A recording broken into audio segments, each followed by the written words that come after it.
Welcome to the Recover You podcast. I'm Kylene. And I'm Patrick. We are a couple in recovery from sex addiction and betrayal trauma. Together, we share our story to encourage you on your journey. It's here that we talk about sex addiction, betrayal trauma, mental, emotional, and physical health, faith, and anything and everything needed to recover you to your most authentic self that God created you to be. Welcome, everyone, to this episode of Recover You. It is I, Kylene, and I'm here with Patrick, and today we are going to talk about empathy. Yeah, you just wanted to talk about this. I don't know. Let's just get it over with. Yes. Example one of what empathy is not. It is not. No, so this actually came up a few days ago. I mean, we talk about it a lot, and I know that you, I think, talk about it a lot in your groups. Yes. Empathy with the men and things like that. So it's been obviously an ongoing conversation with us for the past so many years.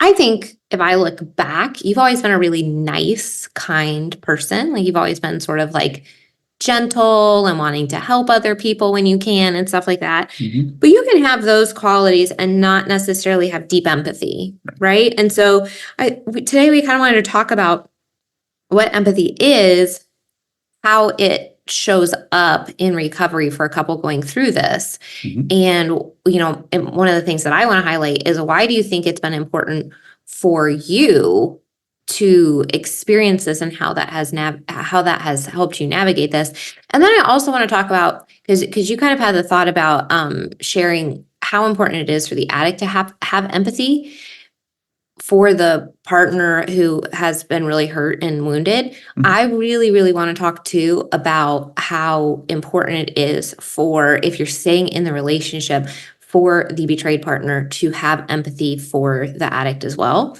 And that doesn't mean, we're not going to say that you sit here and empathize with repetitive abuse or repetitive wounding. Mm-hmm. But as you go through recovery and you are choosing to stay together, how can you view each other as human beings? And that is going to be a bi-directional thing. Mm-hmm. And how do you express empathy? And if you are staying together, ultimately what you're working for is a healthy relationship, right? And a relationship that does not have empathy on one side is going to be tough. Right. But this came up because you were texting me the other day, and I'm going to read the text if that's okay. Mm-hmm.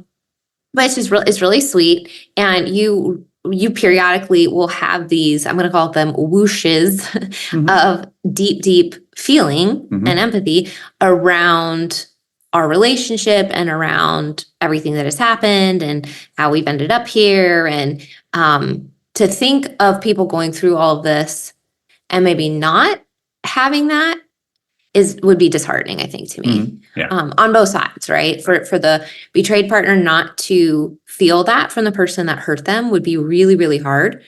And for the addict to not feel seen by their partner would be really hard. Mm-hmm. But also for the addict to not ever get to a place in life where they're experiencing this depth of emotions in a healthy way, I think that would be hard too. Yeah. So as long as my phone didn't just switch it off here. Nope, here we go. Here's the text he sent me a couple days ago when he was out of town. He was on a business trip, and I just randomly get this text. I was really thinking today, you're really an amazing person. You forgave when you had absolutely no reason to work with me when it would have been easier to leave. I want to really make sure I honor that commitment from you. Unfortunately, I can no longer give you a marriage that was free of this all, but I can wake up every day renewing that commitment to honor your sacrifice. Love you. No. Yeah. So periodically I get those, and periodically you'll have these conversations with me where like those emotions just sort of hit you. And so I thought we could maybe talk about what empathy is, talk mm-hmm. about how it shows up, or maybe how it doesn't, mm-hmm. or like what it looks like when empathy is not present, and how that can kind of perpetuate more pain and less healing, right. Or make the pain longer and make the healing further away, that sort of thing. And, of course, the benefits are on both sides. Yeah. Yeah. I as I've gone through this healing journey and led groups and found out more, or heard more stories about people who have fallen and things like that, I feel like my level of empathy is directly proportional to the amount of healing that you have. And so I think you're right. I think we even in our woundedness, we can be nice to people. We can be generous, maybe sympathetic to people. But I think true empathy is something that you really develop as you allow your own walls down. Because I think sometimes your reaction to other people in their pain is driven a little bit by your own woundedness. Maybe maybe you'll be a little bit like, yeah, that person fell. Actually, I'll use a specific example as it relates to me. Maybe not wholly specific, but I remember even in my addiction, when I was doing all of these things, I would hear about a pastor falling or something like that or whatever, and I would be sympathetic to the situation, but I would judge. I remember there would be judgment from me, and which is really ironic and hypocritical, right? Because I was in the middle of it, right? I was doing all these things.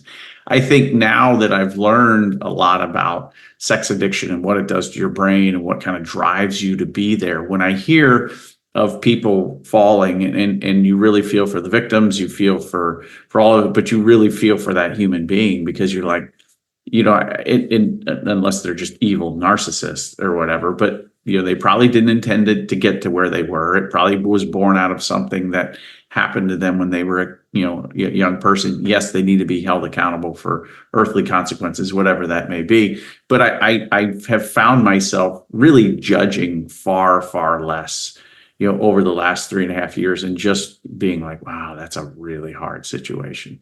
That is an incredibly hard situation to watch that. And leading groups has done it too, because where I come in is I am this type A, it says to do these 5 things every week in the group. I do them, right? And I lock down. Not a lot of people do. And I think that has, or not everyone does. Some people do, some people don't. But that has taught me that everybody has a different healing path, right? Everybody has a different healing path. So I think there's these moments in where the texts come in, is there are these moments that stick out and as I process and think through things, and maybe I just get a glimpse into what it must have felt like, or what it feels like to get up in the morning and wonder whether I had acted out that morning or something like that, even though I'm in recovery, right? Your brain may take you there and go, I hope he's okay. And there's been a couple times where you were like, is everything okay? Is everything all right this morning?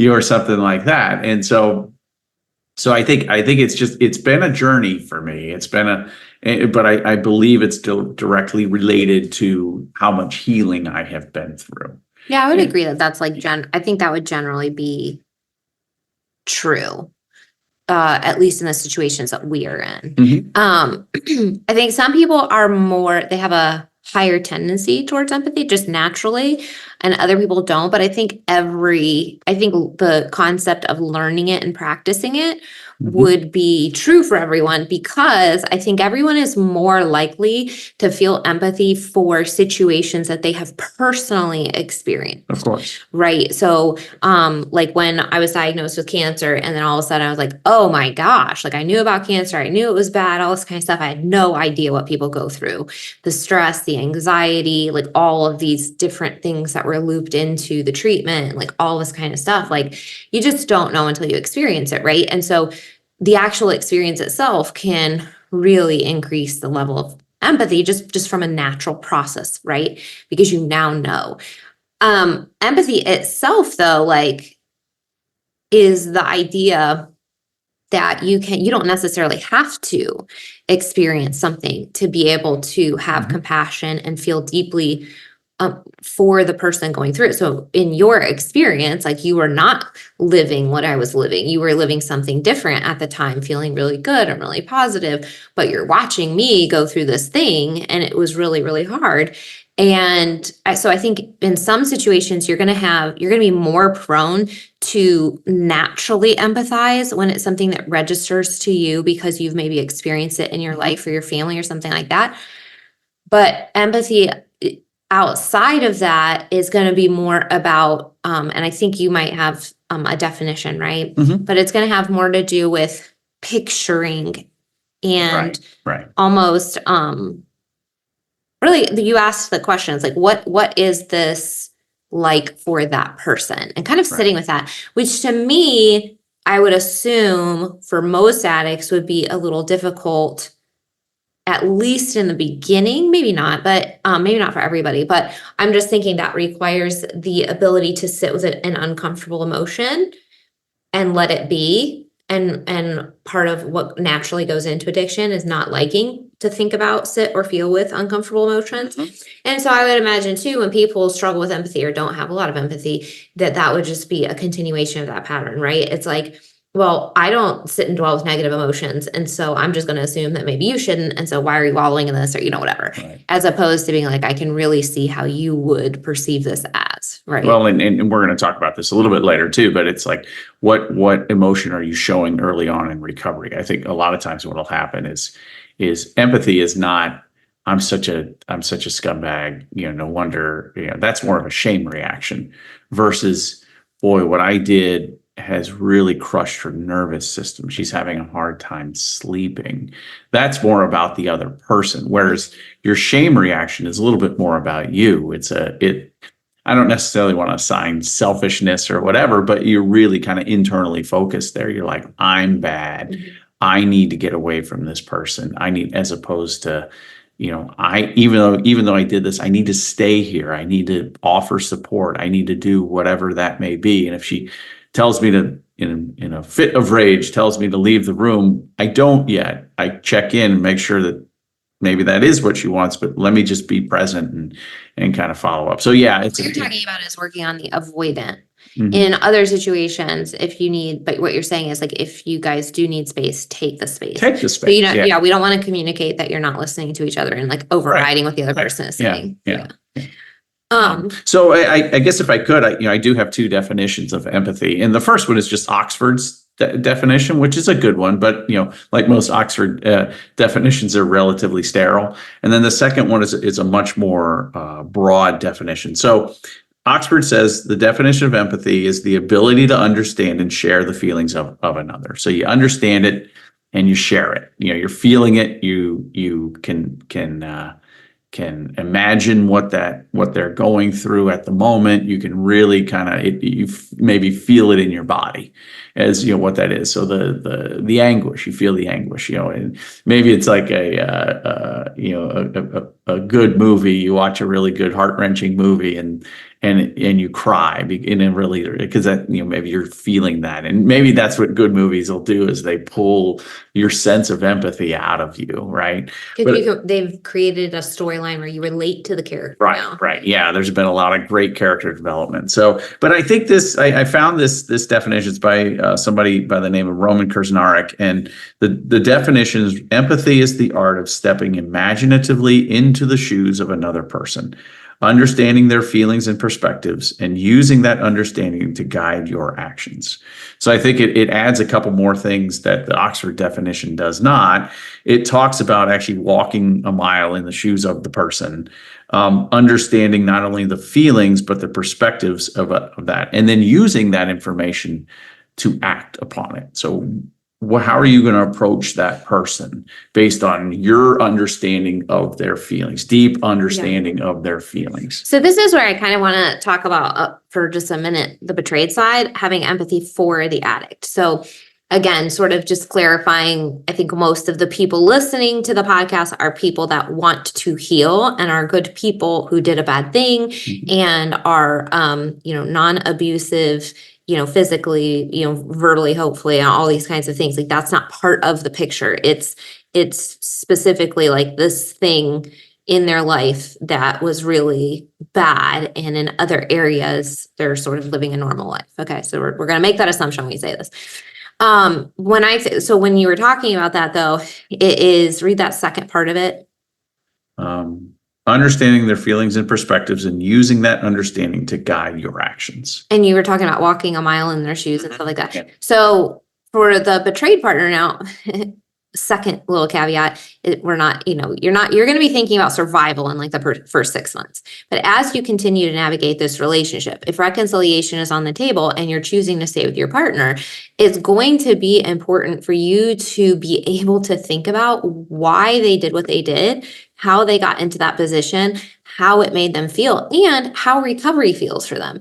Because if you can, and I always say this to my partners, empathy and compassion for why they did what they did doesn't mean it giving them an excuse in any way. So again, this never takes like forgiveness, all these kinds of things. It does not take the responsibility to do the recovery work, to build the trust, any of that away. They still have to do all the things. But again, what are we trying to do as a couple if we're staying together, hopefully, is to move towards something that's actually healthy, something that is, I really deeply trust you. I really deeply see you. I really deeply respect you. I really deeply love you, right? And that's hard after this. It takes a lot of time, and we're not going to rush you to that. But part of the process is, for the betrayed partner, certainly is going to be sitting down and thinking about, how did he feel? Why did he make these choices? And you're going to learn through the disclosure, right? Like, what was the process? If there were traumas, and I have over and over and over and over and over and over, I would say maybe like 70+% of the time with disclosures, you're going to see some sort of sexual trauma in the addict partner's childhood. Some sort of inappropriate sexual behavior, sexual exposure, something. Other times, that may just be really, really young exposure to pornography, which is also traumatic. Yes. And all of those types of things are going to give you an idea of what they were struggling with. I think in my particular life, having had something sexual happen that's in my childhood, and then sort of, I view it as kind of covering my childhood in sort of this tinted light, right? So having it on your mind and just sort of, it just shifted like the whole way you grow up, you know what I mean? And so I don't know, maybe if that played a role I know it played a role in how my brain developed as an adult, and how I view things, and how, how I think about things and all that kind of stuff. But I think for a betrayed partner, it's going to be really important to go like, how did that feel for them? How, what's it like to be exposed to inappropriate things at such a young age? Beyond that, let's say that that's not the case. Maybe they were exposed in college, right? Maybe this was what started out as a choice as an adult and then turned into an addiction, right? Even that, empathizing with, by the time it becomes an addiction, if you have somebody right now that is like, I want to quit, I want to do all the work, I'm showing up, I want to be here for you, I'm willing to do whatever it takes, I want to do a polygraph, I want to go see a CSAT, I want to do all these things, right? This is really, really hard. So for someone to want to do that level of hard, they must have been in distress, like legitimate distress, and afraid that they're going to lose their life, their relationship. They must hate the thing they're doing, because if they didn't hate the thing they're doing, they would have chosen that instead of staying, right? In many cases, I would think. And sometimes that does happen, which is very unfortunate. So when you think about like what addiction is, it's like how, and again, I think maybe some of the things I've experienced with my brain, right? Like intrusive thoughts, anxiety, different things that happen in my brain. It's like, oh, that is so horrible. Like, it's just, you don't wish that on anybody, right? So I can see and understand maybe to some extent how people can choose something that maybe is like a switch that flips something off, or, whatever. So, but the point is thinking through, and everybody's situation is going to be a little different, right? What was the pain that they were going through? When they come to you and they're crying and they're saying, I'm so sorry, and this is what I was feeling when I was in my addiction, and this is what I was struggling with. And many of them get to the point of being suicidal, right? So thinking about the level of distress that someone has to be in to get to that point, it's just going to be helpful for you to see that in your partner. And again, we never excuse the behavior. It doesn't mean that they don't have to rebuild the trust with you. It doesn't mean you're not going to have trauma triggers by this. And that's on their side, that's what they need to empathize with you on, right? But I just think it's going to be better for both people in the relationship if the empathy can come from both sides. Yeah. Right. And you can, and also the difficulty of healing and the effort that an addicted partner has to go through to make this work. That part is hard for them too. And at that point, they kind of deserve it. Let's be honest. But it's, you need to jump over those hurdles at that point, but it is hard. And so for them to stick through and go through all that, they are now doing the right thing. They're choosing the hard thing instead of the easy way out. And so we want to make sure we acknowledge that and think through just what happened in their life to create all this, and I think about this too with, kind of getting a little off track, but from the perspective of a betrayed partner, thinking about the sex industry, the porn workers, the women involved or affair partners or whoever, extending empathy to them as well. Again, consequences exist. It's not like you're going to be best friends with these people, nothing like that. But the idea is that you see people as human beings, right? And so the question comes in with all of these people is what had to happen in someone's life for this to be their livelihood, or for this to be the choice that they made, or, what kind of things, or, we don't always in the sex industry, it's not always a choice, even if it looks like a choice. But if you take that out of the picture and think about an affair partner or something like that, what had to happen in life where someone really needs external validation that much that they would say yes and be a secondary party to creating an affair, right? There's two people involved in that. So there's just a lot kind of there of thinking through everything that had to happen on the other side for what is happening in your life, and just being willing to see that and acknowledge it. And again, that doesn't take away the pain that you are going through as a betrayed partner. It does not diminish that at all. That is real. That needs to be acknowledged. Your partner has to empathize with that. That takes time to heal. All of that is real. But those are a couple of the areas that I think kind of working on empathy on our side is going to be beneficial for helping the relationship. Well, I think it's always important to say empathy is not forgiving. Empathy is not forgetting. Empathy doesn't mean that the boundaries go down.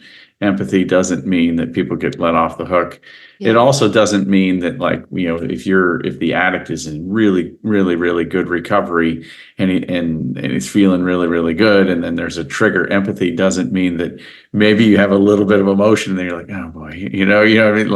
Like you can experience the full range of emotions, meaning you can maybe be slightly annoyed with the trigger, maybe you shouldn't be or whatever, but we're human beings. So I think it's when humans can come to the real true acceptance that in many, many situations there is a both and, absolutely not an either or.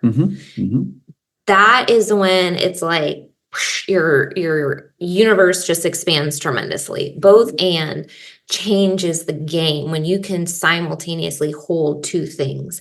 When you can have empathy for someone that has hurt you. Right. Yeah. Because both of those things can exist. And so I think that is a huge game changer on the side of the betrayed partner. Yeah, I agree. I think one of the other things empathy is not is sympathy. Sympathy is almost a pity. You pity somebody, whereas empathy is you're really feeling. You're actually walking in there. You can sympathize with somebody's. You can say, well, I sympathize with the fact that you feel the way you feel, but I don't really agree with it. Empathy means you almost agree. I guess you could argue that if you're empathizing with somebody, there isn't agreement or disagreement. You're in it. You're feeling. Well, I want to pull back a little bit from that, because I don't want people to think they have to live in someone else's trauma to empathize with it. Right. So you can be disconnected a little bit, but you get close enough that you really understand deeply how and why that person could feel the way they do. Right. Yeah. So if you don't have a somatic reaction, because I don't want people to think that they have to personally live through a trauma in order to empathize with somebody. Well, I think, and yes, I think when I often think about when folks come into the groups, and I've told these stories before, like, it's night one and they're like, I'm a horrible person. I've really betrayed my wife. And so we have the folks that are well into recovery have two reactions. I think number one, they're like, yeah, you're going to be fine. Like, don't worry about it. But number two, we feel we've all been there and we understand that. So we come alongside that person and we put our arms around them and say, hey, you're going to be okay. This is the process. It's very scary for you. Well, the difference a little bit is kind of what you were talking about earlier. Instead of judgment, when you hear stories, it's like your heart sinks. Yeah, right. Right. So yeah, there's a different reaction to it when you have empathy for someone's situation. Right. I will say, and this is just a shameless plug for another podcast. I think it's called Betrayed Weekly. And it's these crazy stories of betrayal, but they're all from the perspective of the betrayed. And so it's kind of along the lines of a true crime sort of, podcast, but it's really powerful because they really interview the person who was betrayed, and whether it's financial betrayal or whatever it is. And you really get a sense of, because sometimes communication's hard, and maybe in the relationship you're in, you don't get a lot of feedback on what that means. But I tell you, it's called Betrayed Weekly, and it's a pretty amazing. I mean, and these are the stories are wide ranging, and so they really. So you probably should put a trigger warning in there, because some Yes. of them may be a little too close to home, or they might be on topics that are uncomfortable for some people. Yeah. But I will say it resonated with me hearing the betrayed stories, and I think that's important, especially for the addict. Mhm. To kind of hear that and say, hey, this is what maybe your spouse is not able to fully articulate it. Sometimes you hear somebody else articulate it and you go, oh, wow. Yeah, Oh, exactly. wow. I think sometimes that external perspective or hearing it from somebody else, and I would say that too, even just in general through recovery. When I would feel stuck and I'm like, do I really believe in recovery? Do I really believe people can transform? Me hearing the stories of other people who were like way further down the road, Mhm. and seeing guys that were in recovery past a decade and living a happy life, and me being able to believe that that's true really helped me, right? So I think hearing perspectives that are outside of our own head and outside of our own relationship is always helpful, because sometimes it's easier to see and accept that that's a possibility for someone else. And if we can see and accept that, then we can work on seeing and accepting it for ourselves. Right. There's a couple things I'd like to go over. This is actually from an organization called the Recovery Center, and it's 6 ways to demonstrate empathy. And so I sometimes early on, and I've talked about this before, that you almost have to practice it. So I remember, because I had this behavior where head would drop, I would want to leave. You give some indication that you wanted me to leave, and I took that 100%, and you were just expressing some feelings. So I was gone, right? And so I had to really practice through what to do in those situations, make eye contact. And so, or kind of really resist the urge to avoid and to leave. So there's some 6 ways to help demonstrating empathy. So this is and I guess this goes for anybody, right? This isn't from the addict side or the betrayed side. This is just 6 ways to help. I would definitely think about this from both perspectives. So whoever's listening to it, think about it from your perspective, from Right. your side of the equation. Yeah. So the first one is active listening without judgment. So, and sometimes people don't know what active listening really means, but active listening is you're making eye contact. You've got a stance or a posture Engaged. that is You look engaged, right? Maybe you're nodding, nodding yes, or maybe your eyes. Well, something happens as you're talking to. You just look engaged. Yeah, people can tell right, based right. on your body language if that's sincere or not, right? So yeah, active listening is you're engaged in the conversation. right. So, and without judgment, that's key in there, because you don't keep the judgment in your head. Yeah, you don't want to be shaking your head the whole time. You really hurt me. I'm like, no, I didn't. I only hurt you a little bit. Well, okay, but pause on that for the betrayed partner, right? So if you're practicing active listening to your partner who maybe they're sharing something from therapy, right? In your head as a betrayed partner, depending on what phase of recovery you're in, if it's early on, there's probably gonna be a lot of thoughts running through your head, right? And probably many of them are probably valid. Is this real? Is this gonna stick? How can it be, whatever. A lot of those thoughts are gonna be running through your head. So thoughts of judgment may come in, right? Because you're hurt and you're really actively wounded, especially in the beginning. As you progress, this will become easier and easier and easier, right? And what we don't want to necessarily encourage active listening to is any gaslighting or blaming. So I do want to put that caveat in from the betrayed partner, because what I will often recommend to people is if there is a pattern of gaslighting where somebody is maybe the betrayed partner brings up an issue and then the addict immediately shifts and go, well, but that's because if that's a pattern and that's the pattern, I actually encourage them to stop the conversation so that they can pattern interrupt that pattern. So they can stop that from happening again, because you don't have to sit through that regularly. And that needs to be a boundary that's clearly communicated and then followed through on and that sort of thing. So just a little asterisk there. I'm not telling you to sit through an active listen when somebody is turning things against you or being manipulative or anything. This is, again, coming from a place of there are two people that want to do the work individually and also want to do the work to lean in as a couple to heal in a healthy way. Okay, so just that little umbrella there. But on both sides, we want to active listen. And so the example for me on the betrayed side would be listening, being engaged in what are you learning? What are you thinking? How is your brain working through this? Is there any struggle that you're having as you're going through this? Is this easy for you? Do you feel excited? Like knowing where they're at, because I think one tendency that maybe is more common than not for betrayed partners is, especially in the beginning, it's like, you do this on your own. This isn't my issue, right? But if you're going to stay with somebody who's recovering from a long-term addiction, because usually this is not a 1-year thing or a 2-year thing, by the time you find out, most of the stories we've heard is like minimal decade. A lot of times it started in teenage years or early 20s before you guys got married, right? So at some point, again, if you're moving towards that healthy relationship, it's going to be important to step into that active listening role of like, I want to learn about you. I want to know how this happened. I want to know why you think the way you do. Now I really want to know, how are you in recovery? Where's your brain at? How is it working? How is it processing this? What are you learning? Right? All those things. So that's how it would show up, I think, on the betrayed side there. Right. Really good. The second one is asking open-ended questions. I think, a good one, and you mentioned it, is, hey, how are you feeling right now? That's an open-ended question, like good.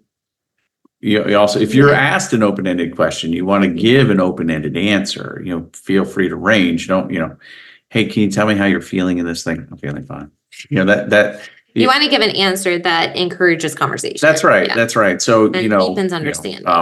An open-ended question is not, did you relapse this morning? That's a yes or no. That's not necessarily. Which are fine. Also yeah, fine. Those are fine. But when we're talking about demonstrating empathy, we're talking about connecting at a deep emotional level. A check-in on whether you've relapsed or not, that's just a check-in. That's all that's for. And that's very necessary in a lot of relationships, depending on the phase of recovery you're in. But asking open-ended questions is very important, because when you do that, you're giving that person permission to talk in an open-ended manner and to give you more information. And so you always have to be willing to receive all that information too, and to understand as it's coming in a broad sense. You have to be willing to. So once again, that first one was without judgment. You got to be careful where you're coming from without judgment when you ask, and when they start to answer your open-ended question. Well, I mean, on both sides, be considerate in your answer as well. Right. Yeah. Right. So for example, if a betrayed partner is coming in and she's asking an open-ended question to understand you, don't reply unempathetically and say super triggering graphic details that are really rude, right? Or put her down or something. Right. Yeah. So, again, this is a bi-directional thing. It's not going to work really if you don't do it together. Right. The third one is taking time to understand. Sometimes it's okay. Maybe a good example could be is, what I heard you say here is X. Is that Is that what you're saying? Is that what you're learning? Mhm. That's what I'm hearing, so asking a clarifying question, they always say sometimes that when you're connecting with people in a workplace or whatever, if you kind of almost like repeat back to them what they're saying, it demonstrates understanding. So taking the time to understand them, take that time to think it through, and maybe And why once do they think about it this way? Why, Mhm. for the addict to the betrayed partner, like, why did this hit her harder than the sexual abuse she had in her childhood? Why did this hit her harder than this previous relationship that she had? Why did this hit her harder than this massive thing that happened to her, right? Like, Mhm. why is this different? And taking the time to really think through and understand that, Right. would be an example of that. Absolutely, absolutely. So that's important. The next one is reflective listening, and one of the things that when I describe these 6 things, there's so much overlap in them. There really is. It's not like you move from one to the other to the other. Like if you're really doing well, they're all being used at once, and they're all being used interchangeably. But reflective listening is actively listening to the person and then reflecting back. So we talked about that, taking time to understand. What'd you just say? Just kidding. I was like breaking all the rules. I wasn't. Yeah. So it's you're joking. you're reflecting back. You're reflecting back and saying, like I just mentioned, hey, I think what I heard you say was this, Mhm. or it appears that you feel this way, or what I'm hearing you say is that this is how it felt inside of you, Mhm. or this is Or I what see you how- need from me or right now. one of the common ones that an addict might say to a partner in this situation is, I understand why my behavior would cause that Mhm. reaction, or I understand why my behavior has made you feel XYZ. Mhm. Mhm. Yeah. And so, I heard you say that you're feeling really overwhelmed right now and afraid and scared. I understand that my behavior made you feel unsafe. And, and I take responsibility for that. How can I help you? Yeah. Okay. So the 5th one is validating emotions. Which I may have just given an example of. Yeah, and once again, these all really overlap, when you're talking about them. But I see why you feel hurt. I understand why you're scared. I can see how that situation or what I said makes you feel like you don't measure up. Those are all, you want to validate those emotions. You don't want to come back and say, well, I don't know why you feel that way. That's not at all what I meant. Mhm. And you say, hey, I understand why you feel that way, but can I give you a sense of where I was coming from? And then we can, what I mean? There's ways to have those conversations, but you never want to, people are allowed to feel hurt. People are allowed to feel angry. People are allowed to feel whatever they feel. It's information for you, Mhm. and it allows you to move forward in a way. So like, here's a good example. If the addict is angry at, and this is not really empathy, but if the addict early on is angry at the boundaries, they're allowed to feel angry at those, right? That could be part of it. But you got to be careful how it's projected, right? You don't want to be like, but I would say the normal version is that your feathers are a little ruffled. Absolutely. Because your life is changing. Mhm. That's a normal reaction. I don't really think being angry about it is normal or really healthy, because being a little uncomfortable because things are changing, that's normal and healthy, totally, because change is uncomfortable for everybody involved. But being angry that you're paying the consequences for something that you've done to hurt somebody really is not okay. And to me, that would be like really demonstrative that you're not really understanding the depth of what you've done. Well, I think part of the reason I brought that up is people feel what they feel in the moment. Mhm. And I think one of the things that I think the addict may hear from the betrayed spouse early on is, you have no right to feel the way you feel, right? That's an angry response that you'll hear people say that. My point is sometimes people feel the way they feel. They got to process through it a little bit, and they may get a little angry, and then they're like, okay, I'm sorry. I'm working through it. Well, I understand where you're coming what you're from. describing is what I was saying is the ruffled feathers. Sure. That's normal. It's discomfort. Mhm. The little bit of the friction that comes from, well, now somebody else has a say in your internet access. Someone else has a say in, where you're going after work, if that, all these different things. And maybe you don't have as much control over the finances or the money or, any of those things, right? That can feel so irritating and uncomfortable. That's normal. I guess the word anger is a little strong, I think, for what we're trying to describe. Your response is making me angry right now. What I hear you saying, Patrick, it's a little intense. Yeah, I understand where you're coming from. Do you? Yeah. Let me reflect back to you. No, but I think from the betrayed partner side, as I'm listening to you say that just, to me, I interpret that as a very, very, very strong It can be scary, right? Yeah, anger can sometimes show up as scary, and we don't want to be scary. Right. And there's a lot of relational situations where I think they actually legitimately do get angry and then they push back on them. And then so I don't want to normalize that. And I don't want to tell people like that's okay in any way. Yeah. The internal emotions and frustration and irritation at your life changing, that is normal. Mm-hmm. The external expression of how you communicate that to your partner needs to be measured. Yeah. Yeah. Yeah. Absolutely. And actually, this just came to mind. I think for the addict, sometimes we want to stay like in that moment. If you're finding that your emotions in a discussion are going up a little bit, it is okay to go, hey, can we take 5 real quick? Can we just take 5 and just clear your head? You know what I mean? Because sometimes, this is hard. This process is a really hard one, especially early on when discoveries are coming out and emotion is really, really, and actually both of you should have that permission to say, can we come right back to this, but give me about 20 minutes. It's a really, really good technique. It allows you to, maybe go for a quick walk, pet the dog, eat a popsicle, come back in and say, okay, let's continue this conversation, and stuff like that. Because these conversations are very hard, and it's not everybody is going to do it perfectly every single time.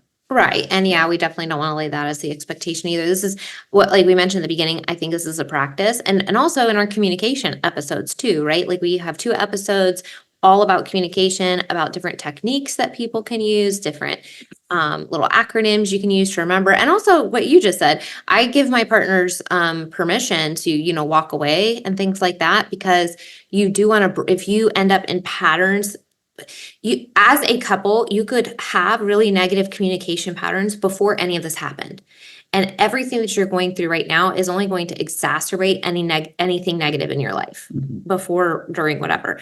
And so if you already have pre-existing negative patterns in how you talk to each other and how you maybe push each other's buttons and escalate in a conversation, this is the time with all of this pain to make sure that you have a system in place to break that pattern and break that habit. And so one of the things is to sit down as a couple and say, like, do we need to say purple pine cone as a keyword to kind of giggle for a second, and then say, okay, now that we're going to step away for like 5 minutes. And sometimes, you can have, I think we may have talked about this on the podcast before, the pause method, but it's, you calm your body down, you think about the emotions you're feeling, you're able to articulate a little bit more, then you come back in the room, and you could have both done that separately. Then you come back in the room and you communicate on a different level. You go, okay, now we're more in listening mode, not defensive, not attacking, that sort of thing. Let's restart this conversation. And maybe it's longer than 5 minutes, right? But yeah, for both sides, absolutely. Because when you get in these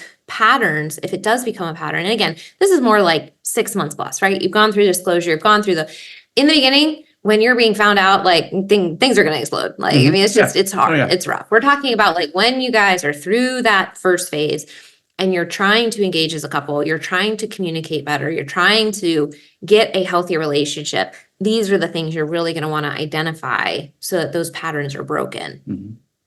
And empathy is going to play a huge role in that, because you're in that communication, you're going to have to sit there and listen to how the other person feels bi-directionally. Right. Do you want to give an example? We can role play really quickly. A negative. There's not 6. Oh, sorry. There was 6. Oh, I have not said the 6th one yet. I stopped you too quickly on 5. Okay. I need about 5 minutes to pause. That really did it. No, the sixth, Toast now. the sixth one is avoid making assumptions about beliefs, experiences, or values. Oh, that's a good one. You're only upset at this because you're a prude. You know what I mean? Like imagine hearing that as a betrayed spouse, or saying that as an addict. You're only upset at this because you're a prude. That's hard. That's a horrible thing. I mean, it's a value on somebody's beliefs. Or maybe on the addict, like oh, you just love doing this, and the person's really struggling. You just love doing this, and you do it again. When maybe that addict is not, he's really working on recovery, and he's like, I hated the behavior. I hated the behavior, and so I think it's try to avoid that. And so it's just a really good practice. So when you mentioned, actually, it brought a thought that I had earlier back to mind when you were talking about understanding on the betrayed side, just speaking for that doesn't always happen instantaneously. So the example you just gave of, well, you're just going to do it again because you liked it. That is a difficult thing for a betrayed partner to wrap their mind around. How can you continue to do something?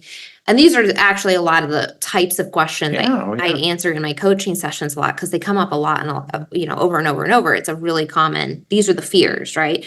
How can you do something repetitively that you don't want to do? You had to like it to some extent, right? And so we kind of talk through a lot of that. So when you mentioned understanding as being part of empathy, some of that takes a little while. And so some of that's going to take some of these deeper, repetitive conversations to really get in their head about this. Well, what do you mean? How can you explain that to me? How could you repetitively do something that can you walk me through the process? Not graphic details, don't traumatize me, but walk me through like what is happening in your life. How did you feel? I asked you so many questions about that. Maybe not always from the happiest, kindest place, but I did ask you a lot of questions trying to figure out like, how did that work in your brain? And I think that is important, because then over time you gain an understanding exactly how your partner's brain works. I think that's also good both ways. Right. And sometimes the addict doesn't know why it was happening. Maybe just knows. I think one of the things I would say to you a lot is, I don't know like specifics, but I can tell you the emotions I was feeling. And so I could speak in emotions, and that was just me, right? I could speak in like this is what was going through my head. This is how I felt. This is, what I mean? Like even in light of the behavior, I was like, this is how I felt knowing this. And, I think you just brought up something like early on and all these different things. I think everybody's got to recognize that this is a practice. Sometimes you have to really learn how to do this, and you have to try it, and sometimes you fail at it. Sometimes you don't do very well at it. But it's we started this whole podcast about me at 3.5 years, like seeing things. So I wasn't always empathetic. You mentioned I was kind, but I wasn't always empathetic. It took me time to really, really develop it, because I was still in a lot of my own shame. My shame would take over the feelings versus the empathy. Mm-hmm. And you can argue that there's some intertwining that's going on there, because you are ashamed because you are feeling possibly the emotions that of what you inflicted on them. But I was able to get to a point where I could just sit with empathy versus a mixture of shame and empathy. Right. And so it's a practice. It's like a yoga practice. It's like anything. It takes time to really get to the point where you can move through this and do this very well. Mm-hmm. Was that 7? 6? 7? I wasn't listening enough. There were 6. Let me reflect back. We covered 6. I hear that there were 6. We have covered 6. How do you feel that I didn't hear that there were 6? Okay. No, that I didn't register that. Okay. So we did cover all 6. Okay. Do you want to quickly role play like a negative conversation? So I'm the betrayed partner bringing up a trigger, and you respond negatively, and then we can demonstrate the opposite. This is going to be 3.5 years of things I've never said. It's coming out. We're going off track here. No, let's do it. This will be fun. All right. So from a betrayed partner perspective, then I'm probably not, I'm also not going to be empathetic, right? So I'm going to be coming from more irritation, less questioning. Okay. Okay. So I'm going to say something like, why didn't you answer your phone when I called you on the way home? I was triggered all day, and this is the life that you're giving me now, and I'm really angry. Oh my gosh, this again? So here we are, we're talking about it. I've been working all day. You know I've been working all day. I just can't do this. That was it. You just went right to divorce. Oh, that's hard. Okay. We should have pre-planned this. This is rough. Yeah, I'd be really irritated and I'd probably yell at you, right? Like, yeah, that would be, and then that it would just, we really don't have to go too much more deeply into that. It would spiral and maybe I'd hang up on you. Yeah. Okay. So let's try the empathetic one. I'll bring the same thing up. Hey, maybe you just got home, right? I said, hey, I tried to call you. It really made me nervous that you didn't answer your phone. I've kind of had some anxiety all day. Is there a reason that you didn't pick up? Oh my gosh, I'm so sorry. I just did not notice the phone. I was in a meeting and then I knew I was running a little bit late. So I got in the car and I came straight home. You mentioned that you weren't feeling good today. Do you want to sit down? Let's talk about and kind of understand what's happening there. But look, this is exactly what I did. I came straight home and I apologize that I didn't see the call come through. Okay. Can you maybe call me on your way home from work tomorrow? Absolutely. Or, Absolutely. Yeah. What I'll do is I will text you or call you that I'm coming home and I'll send you that little thing that shows you where I'm at on the way home. Okay. Yeah, that's way better, right? Yeah. Like it's so there's the question allows a more empathetic answer, first of all. Mhm. And we're not always going to be perfect at that. But one of the things that I encourage my betrayed partners, again, at a certain point, is that we start communicating some of the emotion behind the questions, right? And so you can ask the question, like, why didn't you pick up your phone, right? But if we say, hey, this behavior made me feel, Mhm. that it provides more context. So, hey, I tried to call you, you didn't pick up. I was really worried, with everything that we're going through. And I had anxiety like all day and I really wanted to talk to you. That's a different context for him to answer your need than coming from a place of blame. Right. Yeah. Yeah. And once again, it's hard. You may get home from a really, really busy, rough day at work and walk in and have that hit you. And it may rock you back on your heels a little bit. But just remember that you can actually move through it really well. I do have to say this. You can move through it really well if you're not doing anything bad. Right. Right? I mean, if Okay, you were yeah. if you had stopped at a inappropriate place on the way home and then you're gonna lie and cover Right. that up, that's not at all what we're talking about. Yeah, going back to Right. laying the foundation at the beginning of the episode, we're assuming that this is with two people trying to get into recovery. Yeah. That the addict is getting into recovery. This is not like I'm going to ask that question and you're going to come home and say, well, it's because I was acting out, right? Like, so this is, you guys are past disclosure, past maybe the polygraph. You're working on things. You're trying to move into the trust and develop the connection again. And this is going to be part of it. This is not necessarily going to be even really doable, I don't think, in a lot of ways at the very, very, very beginning when like new information is regularly coming out, because that's just a bomb exploding in your life. And you're going to be so in survival mode. So if you're in shock, if you're in survival mode, this is not necessarily the episode for you. This is more for, hey, we're trying to like move through this as a couple now. Yeah. And we have the facts. Now we're trying to figure this out.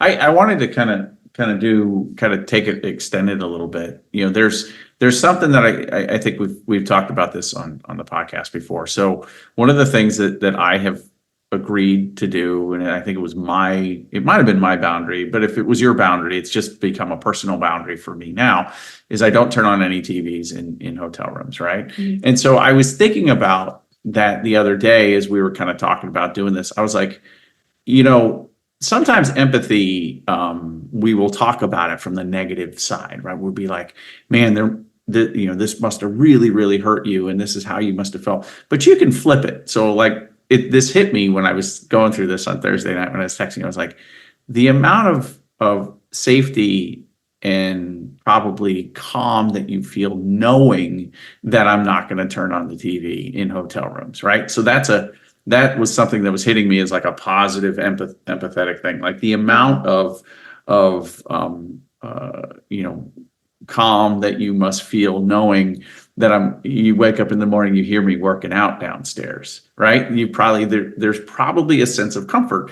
And I've said this before, I think it's a gift that we're allowed to give. So in that text that I sent you, I meant that when I said, hey, I'm really sorry that I can't give you a complete marriage free of infidelity. Unfortunately, I can't do that, but I can show up every single day doing things that makes you feel good about where I'm at. Yeah. And it's a real gift for the addict. You know, the addict has taken.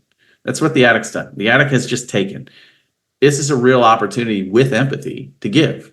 And because you can stop the behavior, you can do all that. Those are all difficult things to do possibly for the addict, but you get there when you can really give of your emotions and give of a positive. It's almost like empathy is like a warm blanket in a lot of ways. And so I think it's a really powerful thing to know that, hey, this is now a gift that you have been given through people coming into your life and giving you boundaries and counseling you and walking alongside of you. Now it's your turn to give that empathy back and to throw that back out there and allow that, like that definition says, to guide your actions, right? If you know that you're an empathetic person or you want to demonstrate empathy, you're just generally not going to do things that hurts that person. Mhm. That's, if you're truly empathetic, you're not going to do that. You know, knowingly, you may do something that's a misunderstanding or you didn't call back, right? You know, the argument that or the scenario that we ran, but you're just going to do better things. You're almost going to be pre-empathetic. And I think that's really where the growth really starts to happen is you end up going, well, if I did this, how would that make them feel? Yeah. Both positive and negative. And the difficulty that a betrayed partner is going to go through being able to take her walls down and trust again and ask herself all these questions of, is it worth it? Am I doing the right thing? Am I going to regret this choice? Do I need to protect myself longer? Those questions lead to, anger and resentment and uncomfortable emotions and conflict internally and stuff through the recovery process. And so the response of empathy that you just shared, when the addict partner can empathize with the betrayed person's pain, the earlier that can happen, the more consistently that can happen. You were mentioning it's like a warm blanket. It's like a gift you give somebody, right? Mm-hmm. That is really going to help avoid or prevent or minimize the resentment that a betrayed partner may have for the things that have been taken from her. Because if she can see that this is worth it, that there's a dramatic change, that this is a good life, that this is a safe life, and that it's truly believable, it's like a heart thing, right? Like you were talking about kindness, being nice and generous to people, but now there's like a different level, right? There's a shift in your mind, in your life. People can see that.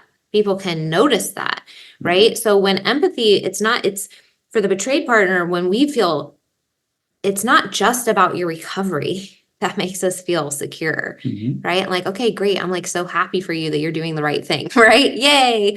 It's not just that. Yes, that provides safety. Yes, that provides security. But what really does it in terms of allowing us to relax and actually be able to live a happy, healthy life again is when we know that you see our pain and that you're here to support that and that you show up every single day, not just doing the right thing because you have to, but because you want to, and that periodically you remember how it hurt us and that you're grateful that we're here and you're happy that we're here and it means something to you.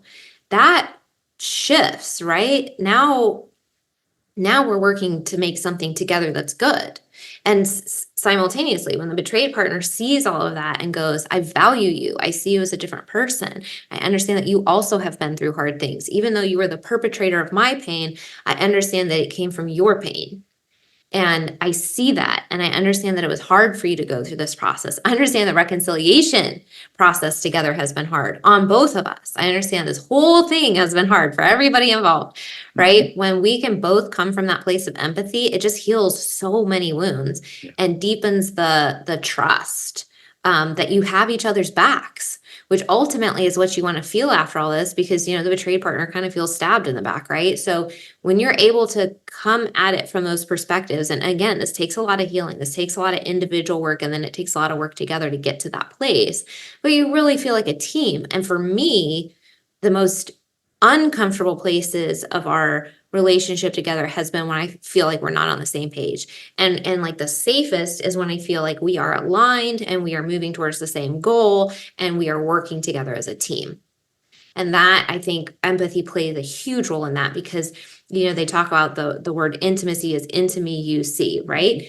I don't know that you can have true intimacy without empathy. You've got to be able to see and understand the other person. You've got to be able to get where they come from. You've got to be able to truly accept someone. You've got to have empathy for who they are and understand where they've come from. Yeah. To be able to actually accept them as a whole human being who's showing up today, how they're showing up. As we both just talked there, I think if somebody was to say, how do I know? How do I know that we're getting there? Or how do I know if we're going to make it? Or how do I know if he's in healing or if she's in healing or whatever? And I, as I led with this, I think empathy is I think that's it. I think what you just said, it's like knowing that I'm not just doing things to make you unmad, right? I'm doing things to make you feel good. Proactive. And you on the same side, when you see things, you're like, hey, how can I help? Is there anything that you need? One of the things you do is you'll be like, are you okay? Are you sure you're okay? You know what I mean? And stuff like that. Because I think I'm a slow processor, right? So I know you're worried about something before you're worried about it. Yeah, well, probably what happens is you probably see maybe it looks like I'm thinking, right? And so and sometimes it just takes me a little bit of time to move through that. I'm not hiding anything. Just I need to understand what's going on, right? And so I think the fact that we're both expressing this, I think it does really answer a lot of the questions of how will I know? Mm-hmm. How will I know that things are moving in a direction that they need to be? I think I was talking to somebody the other day, and I was like, our spouses, they know we're not perfect. They know we're idiots, right? They know that, and they know that we could be an idiot again in some way, right? Maybe I'm not excusing overall relapse or going down the rabbit hole and doing all this, but sometimes that happens. What they need to see is motivation.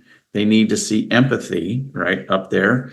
They need to see action, right, and taking responsibility. They need to see those things.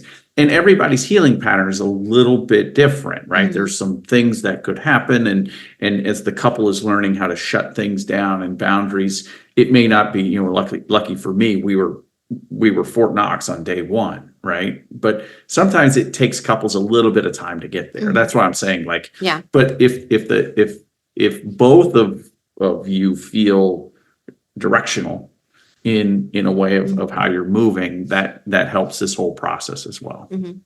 Yeah, I think going back to the idea of what are you working towards, right? What type of a relationship is it that you guys want to have ultimately after you go through this? Because I can see a situation where if, let's say, an addict goes through every single step, checks every box, is living solidly in recovery, but has never really figured out how to communicate or express empathy to his partner, it's not going to be the deepest relationship you can have. And vice versa. Let's say he's really done a lot of work to express empathy and understand and apologize and make amends and be like, I see how you feel and I'm so sorry.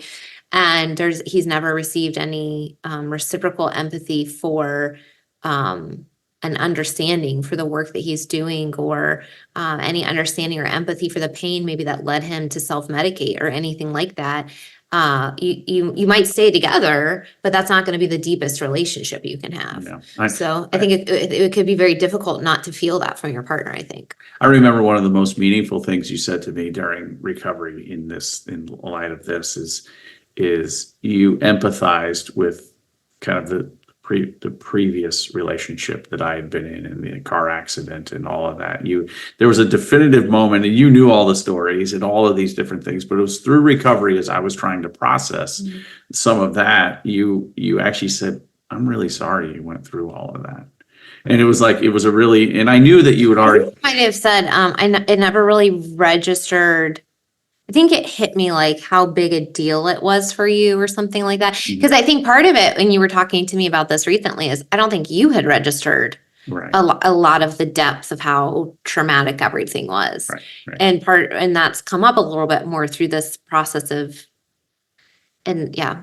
Yeah. So, I mean, but it was nice. It was nice to hear that, right? No, I remember. I think it was, yeah, no, I'm sorry. I think it was me going, I'm not sure I ever really offered that to you before, right? Something like that. Yeah. Yeah. And so it meant a lot. It actually it was nice because it was a significant, major injury in my life, you know what I mean? And which I believe, was a major contributing factor to my addiction, Oh, for sure. and so, not the fault, there's nobody's fault other than my own, but it was, it's just one of those things that was just really important for me to understand that linkage.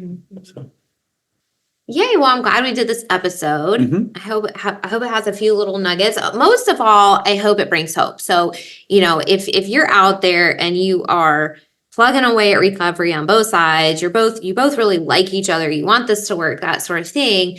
Hopefully this episode gave you a picture of, where you can move in your conversations to get more attuned to each other and really understand, how does my partner think, and how can we communicate on deeper levels, and how can we express kindness and empathy to each other through this process, because I think that can only help, if you are working towards reconciliation. And even just the self-reflection that it can take maybe to get to these places, right? Because one of the things that, and this will be the last question, I think, before we wrap up, was how do you think that learning this has impacted your recovery or your life? Because I think it has been a shift for you, and it's been a really good shift for you. So going through this process and feeling things on a deeper level and being able to step in other people's shoes, how do you think that's maybe changed you as a human being? Oh, wow. Well, that's a deep question. I mean, I think it shows up in a lot of different areas of life. I think it has lowered my shame because you see similar levels of pain in other people. One of the big lies behind this is you're the only one, right? And then it comes out and you're horrible, right? And so I was actually talking to a friend the other day, and he actually said to me, he's very early, but he said to me, it's so nice knowing that I know you and you've been through that. And so I think it improves the ability to connect with people and to kind of say, hey, I'm with you. I know exactly where you are and what you're feeling at day 12 or whatever that may be. I know what that's like. I know what it's like to try to do something on your own and it doesn't happen. And so I think it's impacted me that way. I think it actually has given me hope too, because I feel you feel so isolated in addiction, very, very isolated, and you're all by yourself. And when you know that there are other people out there suffering and going through things that you can hopefully lend a voice to and help out, you feel, I guess, what some of the more positive impacts of humanity and how we what is it? You get wounded in community, you heal in community. And so I think when we can all approach each other with a deeper level of empathy, it makes your own recovery more solid. I think there's been two parallels this year, me feeling more and more comfortable. And I think I mentioned this to you the other day, like I felt for a while, even though I wasn't doing anything or stepping close to a line or anything, like this heightened, like, oh my gosh, and like at any minute anything could fall apart. Like I don't feel that way anymore. And like that was a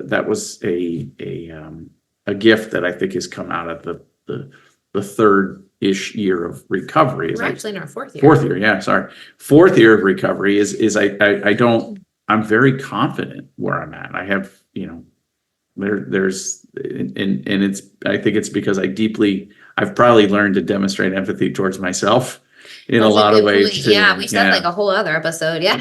Right. So I think so now I know kind of my patterns, right? And I know that like I may get sad. There may be some resentment that builds. I may get fearful. I may get whatever, but it's really okay because I have all the tools I need and I know who I can reach out to, who I can communicate to. So I'm not, I'm not like a guy and I'm going to run off a cliff or something like that. Yeah. I think it just came to my mind. I think empathy might be the opposite of resentment. Maybe it's the opposite of judgment, like you were kind of talking about earlier, but maybe they're kind of mixed together. Yeah. I think the more you empathize with someone, the less negative emotion you're going to feel toward them. Yeah. It doesn't mean, again, it doesn't take away the pain, but I think it just, the more on both sides, the goal is to humanize someone in all their aspects and in all the ways. And so you're going to see the duality in a lot of different areas of life. And so that both and is going to come in over and over and over and over and over and over and over. Right. And so I think that's a challenge. It's a challenge to accept that is reality and that that's a possibility. And can we sit with that and be okay with it? Yeah. Right. Who is it? Gabor Mate says, you don't ask why the addiction, you ask why the pain. And that's one of his like great taglines. And that's really meaningful because you're like, oh yeah. I mean, if you understand addiction, then you understand the root of it is pain. And so how do we get people? How do we help people? How do we make sure that when we get wounded again, because we will, right, that we can use that knowledge and that empathy to respond in a healthy way. Yeah. Very good. Well, we hope this episode was helpful, and we will talk to you next week. Woohoo! If you're listening to this, it means you've made it through an entire episode. Part of recovery is spending time engaging in healing and self-growth activities. We are thankful that you chose our podcast to be one of those activities today. Make sure you reward yourself for that accomplishment. If you've enjoyed this episode or this podcast, we would love to hear from you.